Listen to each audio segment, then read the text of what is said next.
Students, previous lecture में मैंने आपको इंडक्टिव इफेक्ट के बारे में बताया था कि कैसे डाइपोल्स डेवलप होते हैं, पार्शियल पॉजिटिव और पार्शियल नेगेटिव चार्ज डेवलप होते हैं। It is a permanent effect और इसमें दो टाइप के होते हैं, माइनस आई और प्लस आई।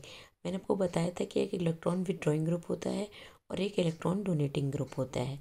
तो माइनस आई का मतलब क्या होता है, इसे हम कहते हैं नेगेटिव इंडक्टिव इफेक्ट। इसमें क्या होता है कि अगर आपकी कार्बन की चेन है तो मैं यहाँ पे मोस्ट इलेक्ट्रोनेगेटिव एटम, जैसे कि आपका हेलोजन हो सकता है, ये कार्बन की चेन से अधिक क्या करता है, जुड़ा हुआ होता है। और इसमें क्या होता है कि unequal sharing of electron generate a positive charge which is transmitted through the chain. कहने का मतलब ये है कि जो इलेक्ट्रोनेगेटिव है तो इससे इलेक्ट्रॉन खींच लेगा, फिर ये इससे खींचेगा, ये इससे ले लेगा।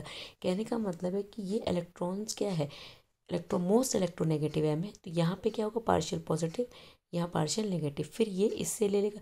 ये ऑलरेडी ऑटोमेटिकली पॉजिटिव है तो इस पर ज़्यादा पार्शियल पॉजिटिव चार्ज आएगा।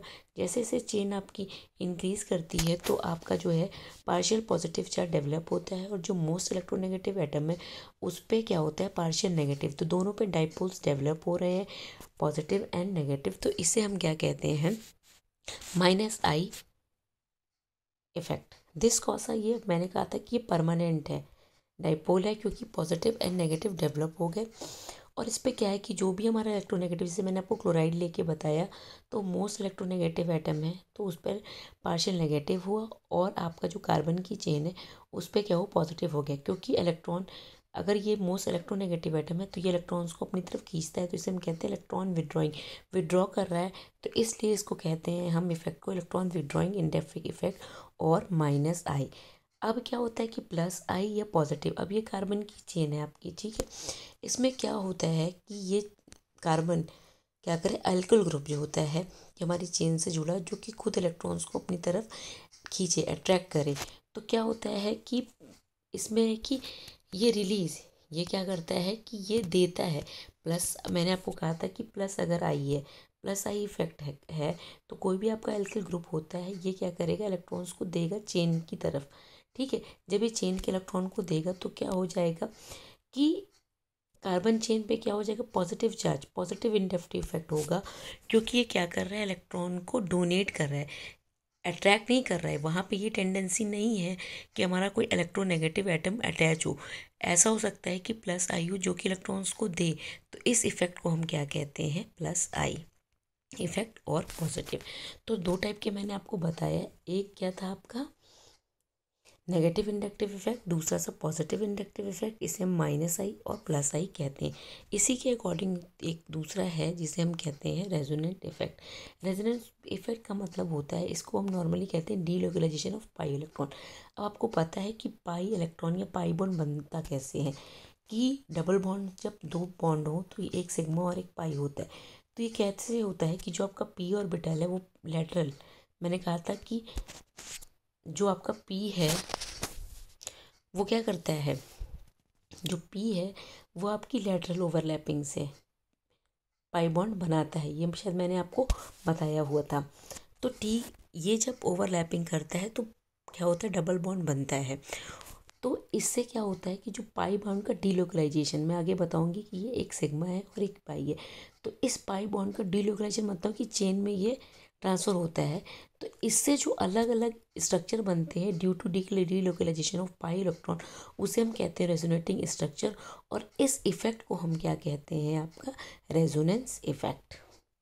अब ये भी क्या होते हैं बेटा, टू टाइप्स के होते हैं, एक पॉजिटिव होता है और एक नेगेटिव होता है। मैंने क्या बताया था कि प्रोसेस क्या है, डीलोकलाइजेशन ऑफ। अब अगर इसमें ऐसा हो कि पॉजिटिव रेजोनेंट इफेक्ट हो, कहने का मतलब ये है कि ये क्या करे कि इलेक्ट्रॉन्स को, जैसे कि सपोज आपकी कोई चेन है ये बेंजीन की, आप मान लीजिए, और यहाँ पे आपके पास OH ग्रुप है। आपको पता है कि OH के पास ये एक इलेक्ट्रॉन, इसने इससे बॉन्ड बनाए तो चार रह गए। तो अगर ये इलेक्ट्रॉन्स को ये इस रिंग पे दे, क्योंकि ये क्या कर रहा है, और इस रिंग के थ्रू फिर इस पाई बॉन्ड का डीलोकलाइजेशन हो। आगे आप 12th में पढ़ोगे कि कैसे रेजोनेटिंग स्ट्रक्चर बनता है। तो इससे क्या होगा, इलेक्ट्रॉन डेंसिटी इंक्रीज हो जाएगी इस रिंग पे। In this process the molecular electron density increase करेगी।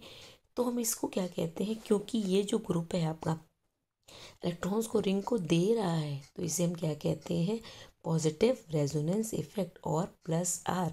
आप बस ये देखिए कि अगर रिंग पे इलेक्ट्रॉन की डेंसिटी रिच है, ऐसा हमारा कोई फंक्शनल ग्रुप जुड़ा हुआ है जो कि हमारी इलेक्ट्रॉन की डेंसिटी को इस ग्रुप रिंग पर बढ़ा रहा है, तो उसे हम क्या कहते हैं, प्लस है। जैसे आगे अगर बनाओगे आप तो देखोगे कि हम रेजोनेटिंग स्ट्रक्चर बनाते हैं, तो जो ये बेंजीन रिंग है बेटा, ये बेंजीन रिंग हमारी C6H6 को हम बेंजीन कहते हैं। तो ये एक सिग्मा है और एक पाई बॉन्ड, इसी पाई बॉन्ड का डीलोकलाइजेशन होगा पूरी रिंग पे, चाहे किसी भी बॉन्ड का, उसे हम कहते हैं पॉजिटिव रेजोनेंस इफेक्ट। दूसरा क्या होता है, नेगेटिव। नेगेटिव का मतलब होता है कि अगर ये हमारी बेंजीन रिंग है और इससे अगर हमारा COH लगा हुआ है, तो ये क्या करता है कि इलेक्ट्रॉन्स को अपनी तरफ लेता है। यानी जो आपकी बेंजीन रिंग, जो आपका स्ट्रक्चर है ये जो बेंजीन का, इस पे इलेक्ट्रॉन की डेंसिटी क्या होगी, कम हो जाएगी, क्योंकि इलेक्ट्रॉन्स को ले रहा है। तो इसे हम क्या कहते हैं, नेगेटिव रेजोनेंस इफेक्ट। और इसी पाई बॉन्ड का क्या होता है, देखिए, negative resonance effect occurs when the groups withdraw the electrons. Withdraw कर रहा है मतलब रिंग से क्या कर रहा है, मॉलिक्यूल से वो अपने इलेक्ट्रॉन्स ले रहा है through the process of delocalisation. ये डीलोकलाइजेशन किसका होगा, पाई, क्योंकि ये जो डबल बॉन्ड एक सिग्मा है और एक पाई है। पाई बॉन्ड या सिग्मा बॉन्ड बनता कहता है इलेक्ट्रॉन से ही बनता है, तो इसी का डीलोकलाइजेशन होगा, जिसे हम क्या कहते हैं, नेगेटिव रेजोनेंस इफेक्ट कहते हैं। बेटा बस इसकी डेफिनेशन है, वो आप देख लीजिए। अगर आपको कॉन्सेप्ट समझ में नहीं आता हो तो मैं आपको एक्सप्लेन करूँगी। ओ, थैंक यू।